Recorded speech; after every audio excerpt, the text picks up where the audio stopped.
আসলে কৃতজ্ঞতা স্বীকার করা কিছু নাই।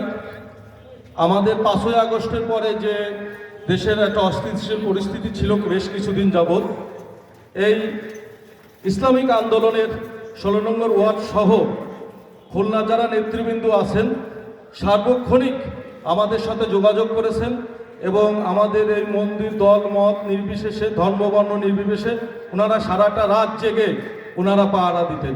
সেই কারণেই আমি আমার অন্তরস্থল থেকে এবং আমাদের ছোট বয়রা পুজোখোলা মন্দিরের পক্ষ থেকে এই ধন্যবাদ জ্ঞাপন করার জন্য আমি নিজে এসেছি। এবং আমি মনে করি এই দেশ আমার, এই দেশ আপনার, এই দেশ সকলের সাম্প্রদায়িক সম্প্রীতির একটা দেশ।